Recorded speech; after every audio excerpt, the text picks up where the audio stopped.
Welcome to Deep of Kindness, a place where kindness meets emotion. Here you'll find heart-touching stories, real-life kindness moments, and motivational tales that remind us of the power of being human. Each story inspires love, compassion, and positivity, helping you see how a single act of kindness can change lives. The morning sunlight spilled through the towering glass windows of Cole & Partners law firm, painting streaks of gold across the polished marble floors. The building was a monument to success, all sharp lines, luxury furniture, and an air of silent authority. Every inch of it whispered wealth. And walking through those echoing halls like he owned them all was Daniel Cole. Daniel wasn't just any lawyer. He was the lawyer. Sharp as a blade, ruthless in court, and proud of his expensive taste. His shoes shone like mirrors, his tailored charcoal suit fit like armor, and his watch alone could pay off someone's yearly rent. To him, life was a game of intellect, and only the smartest deserved to win. Each morning, as he entered his ETAF office on the 21st floor, he passed by the same woman, Maria Alvarez, the cleaning lady. She was always there early, mopping, dusting, keeping the firm spotless before clients arrived. She looked to be in her mid-40s, with dark hair tied neatly in a bun and a quiet, humble expression that rarely changed. She barely spoke except for a gentle, "Good morning, sir," in a slightly broken accent.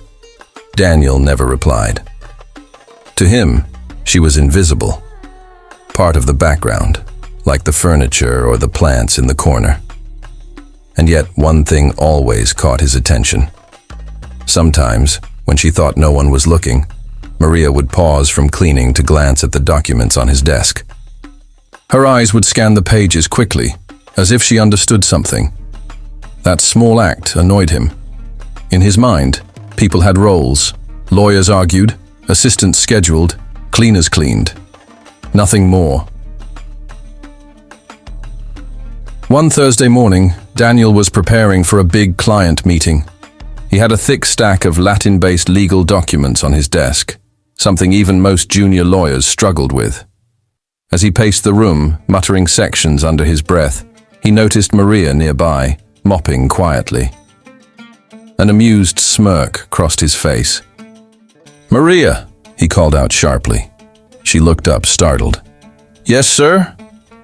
Daniel picked up one of the Latin documents and waved it teasingly. "You seem to like looking at these papers when I'm not around." His tone was half joking, half condescending. "Tell me if you're so curious. Can you translate this?" There was an awkward pause. Maria froze, gripping the mop handle. The air between them thickened. She looked down, her cheeks coloring slightly. I don't understand, sir," she said softly. Daniel chuckled, shaking his head. "Of course you don't. This isn't a cleaning schedule, it's Roman law. Takes years of study. Not something you'd pick up between sweeping floors." His laughter echoed through the empty hall. A few interns walking past turned their heads, uneasy, but too afraid to say anything. Maria didn't reply. She simply smiled, a faint, tired smile that held neither anger nor shame. Then she bent down again and continued mopping, her silence louder than any comeback could have been. But Daniel wasn't done. His ego needed to be fed. He walked to his office door and leaned against the frame, watching her. "You know, people should stick to what they're good at," he said casually, flipping the document in his hand. "Some of us think, and some of us clean." Maria didn't look up this time. She just nodded slightly. "I understand, sir," she whispered. That should have been the end of it. But for some reason, her calmness irritated him more than if she'd fought back. He wanted her to feel small, the way he thought she should. "Tell you what," he said, tossing the paper lightly onto a nearby table. "If you can tell me what lex talionis means, I'll personally double your salary for a month." Maria paused for a moment. The words lex talionis echoed softly in her mind.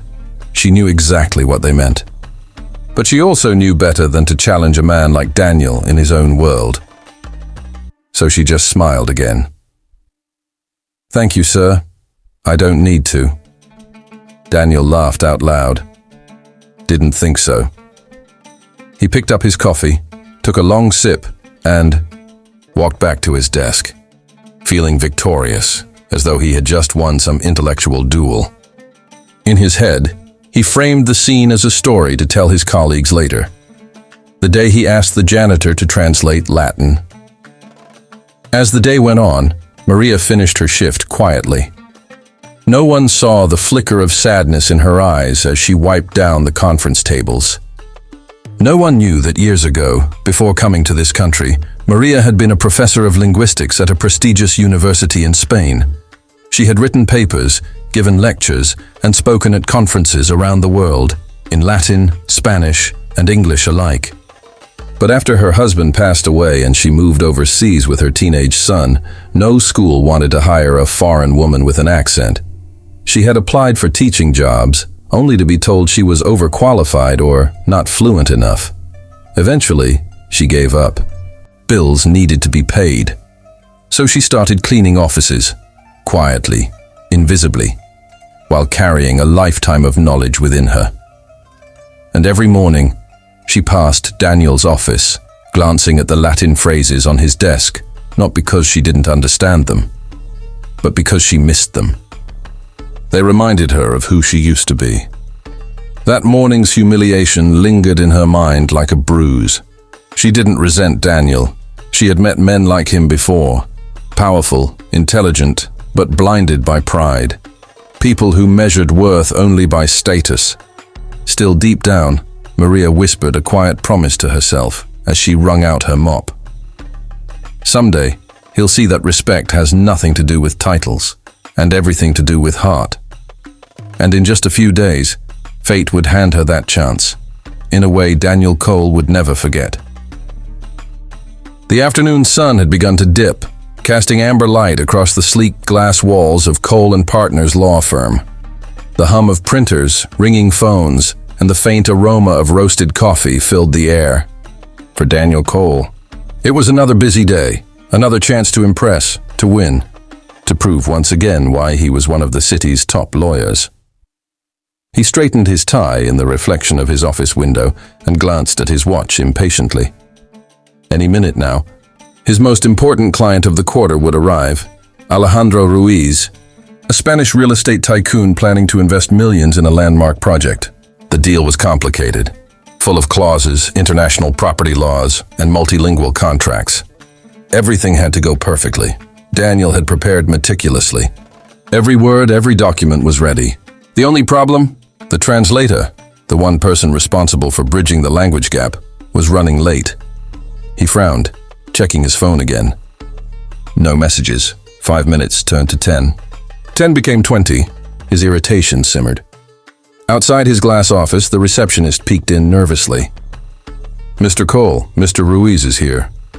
Daniel forced a charming smile and buttoned his jacket. "Perfect. Send him in."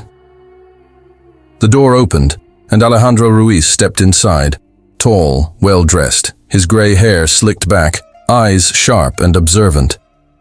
Behind him, his assistant followed with a briefcase full of papers.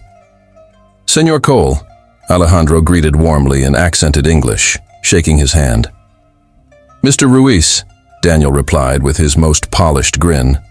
"It's an honor to finally meet you in person. Please have a seat." As they settled around the table, Daniel's confidence began to flicker. The translator was still nowhere to be seen, and Alejandro's English was limited. The conversation stumbled after a few sentences. Legal terminology, the backbone of the meeting, couldn't be properly discussed. Alejandro's assistant leaned over, whispering in Spanish. Daniel caught only fragments. He didn't understand most of it. He forced a polite chuckle. "Our translator should be here shortly," he said, hiding his growing frustration. But Alejandro's smile was fading. He looked at his watch. "Time. Es dinero, Mr. Cole." Daniel's throat tightened. He couldn't afford to lose this client. Every second that passed felt like an hour. He tried to recall the little Spanish he'd learned years ago. But all he could manage was a stiff, un momento, por favor. Alejandro blinked, unimpressed. Then, just as the tension in the room thickened, a soft voice broke the silence from the doorway. "Excuse me, sir. I can help." Everyone turned. It was Maria. She stood hesitantly at the edge of the room, still in her cleaning uniform, holding a cloth and spray bottle in one hand. Her eyes, however, carried quiet confidence. Daniel blinked, almost amused. "Maria, this isn't—" Before he could finish, she stepped forward gently. "You need translation, yes?"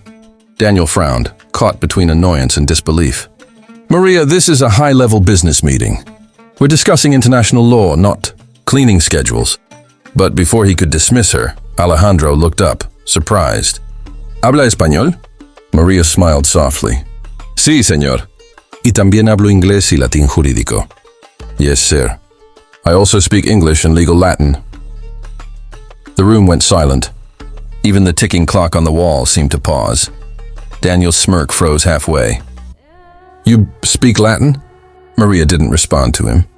She turned instead to Alejandro, addressing him in fluent, graceful Spanish. "Disculpe la interrupción, señor Ruiz. El traductor no ha llegado, pero puedo ayudar si lo desea." "Forgive the interruption.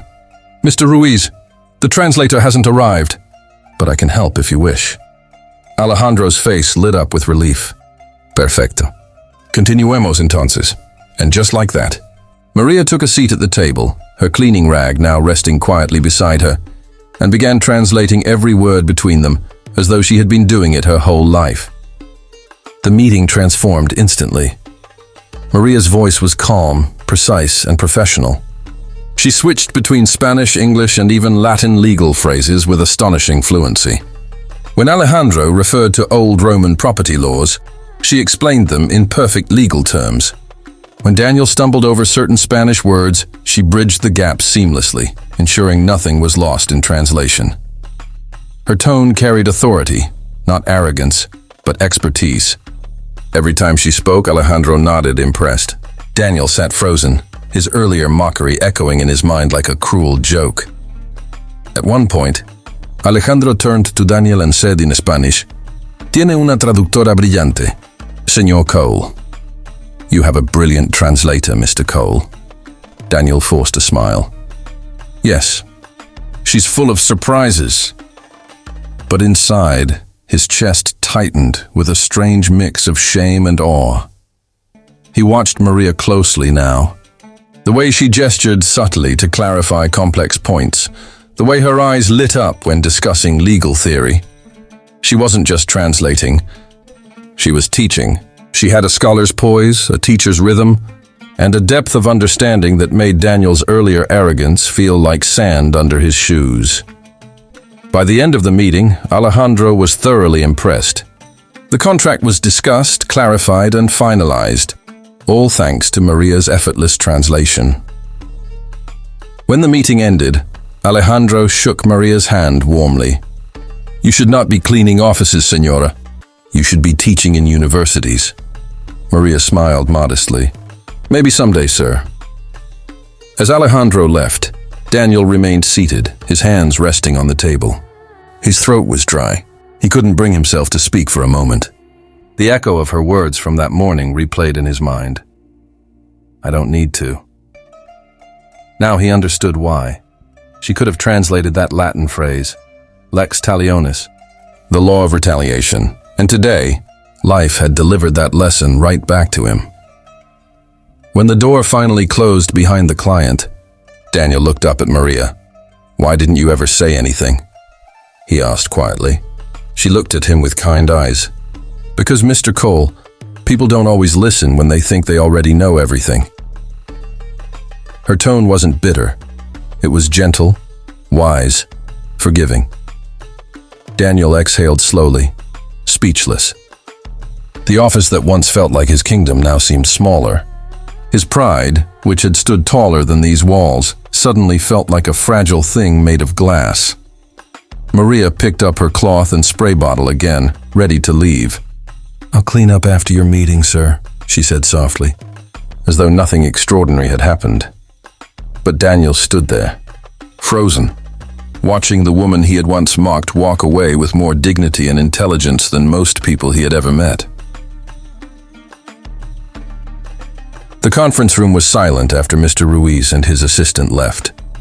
The sound of the closing door echoed softly through the air, like the last note of a long, powerful song. The room, which had been buzzing with energy moments ago, now felt hollow, still heavy with the weight of what had just happened. Daniel Cole stood beside the long glass table, hands still resting on the edge. The papers that had once felt so important lay scattered before him. Contracts, legal drafts, Latin citations, all of it now meaningless compared to the truth that had just unfolded before his eyes. Across the room, Maria quietly gathered the used glasses and wiped the table, moving with the same quiet grace she always had. But now Daniel saw something he'd never noticed before. Dignity. A calm strength that made her seem taller, brighter, wiser. For the first time in his life, the man who prided himself on knowing everything didn't know what to say. He finally spoke, his voice low, uncertain, almost human. "Maria." He began, swallowing hard. "How did you know all that?" She paused mid-wipe, turning toward him with that same soft, polite smile he'd seen 100 times. But now, it meant something entirely different. "I studied languages," she said simply. "Back home, I was a professor of linguistics at the University of Seville." Daniel blinked. "A professor?" Maria nodded gently. "Yes. For 20 years, I taught Latin, Spanish, and comparative linguistics. I even wrote papers on how ancient legal terms evolved through history."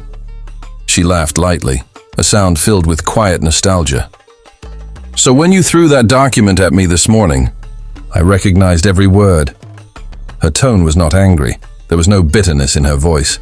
Just truth, spoken softly, like a teacher explaining something to a student who had finally begun to understand. Daniel lowered himself slowly into a chair.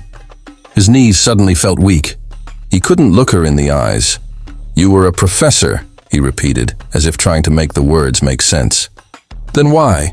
Why are you—" He stopped himself before finishing the question, ashamed of what he'd almost said. Maria understood. She looked down for a moment, then met his gaze. "When my husband passed away, I came here with my son," she said quietly. "He was still young and I wanted him to have a better life. But here, no one cared about my degrees. They said my English was too strong, my experience too foreign. I applied to teach at universities, schools, even community centers. Every door closed." She sighed softly and placed her cloth on the table. "And bills don't wait for dreams. So I started cleaning." The room went silent again. Daniel stared at her, his throat tightening. For years he had walked past her without seeing her, spoken to her without listening, judged her without knowing a single truth about her life. He had built his identity on titles and money. But standing before him was a woman who had lost everything and still carried herself with grace, intelligence, and humility. He suddenly felt very small. "Maria," he whispered, I don't know what to say." She smiled kindly. "You don't have to say anything, sir. Just remember, intelligence doesn't always wear a suit." Her words landed like a soft blow to his chest, gentle but devastating. Daniel exhaled slowly and leaned back in his chair. For once, his mind, so used to analyzing, arguing, defending, was silent. He thought of all the people he had brushed off, all the baristas, security guards, clerks, and janitors he'd dismissed as unimportant. How many of them carried untold stories like Maria's? How many dreams had he walked past without a glance? That evening, long after everyone had gone home, Daniel sat alone in his office. The city lights glittered beyond the glass, reflections shimmering across his desk. But he didn't feel powerful tonight. He felt human. On the corner of his desk lay the same Latin document he had mocked Maria with earlier. He picked it up and looked at the phrase near the top, Lex Talionis. He finally understood what it meant beyond its legal translation. The law of retaliation. An ancient principle meaning, as you do unto others, so shall it be done unto you. It was as if life itself had used Maria to teach him that lesson. He smiled faintly, shaking his head. I guess I needed that, he whispered to himself. The next morning, Daniel arrived at the office earlier than usual. Maria was already there, as always, mopping the lobby floor with her quiet rhythm. He walked up to her, his usual arrogance gone. Good morning, Maria. She looked up, a bit surprised. It was the first time he had ever greeted her by name. Good morning, sir. He hesitated for a second, then reached into his briefcase. I wanted to thank you for yesterday. He handed her a crisp white envelope. She looked puzzled. What is this? An offer, he said. I spoke to the partners last night. We're opening a new position, language consultant. We handle international clients, and we could use someone who understands translation and cross-cultural law. The salary's higher than what I make some associates start on. Maria's eyes widened slightly. Mr. Cole, that's too much. He shook his head. It's not enough. For a long moment, they just looked at each other. Maria's eyes shimmered with gratitude she didn't try to hide. Thank you, she whispered. No, Daniel said softly. Thank you for reminding me that worth doesn't come from titles. It comes from character. From that day on, the firm changed. Daniel made sure of it. He treated every person, from the interns to the cleaning staff, with genuine respect. The company culture began to shift. People smiled more. They felt seen, valued, and Maria, Professor Alvarez, eventually rose to lead the firm's new multilingual communication department. Her name appeared on office plaques and client reports, right beside Daniel's. Every time a new lawyer joined the firm, Daniel would tell the story, never naming her directly, but always ending with the same words. Remember, everyone you meet knows something you don't. Listen first. Judge later. Months later, one quiet evening, Daniel passed the hallway where Maria was locking up her office. Heading home, Professor? He asked with a smile. She laughed lightly. Please, just Maria. He grinned. Not a chance. Some titles are worth keeping. As they stepped into the elevator together, the city lights reflected around them. Two very different people connected by one unforgettable lesson. Respect is the highest form of intelligence.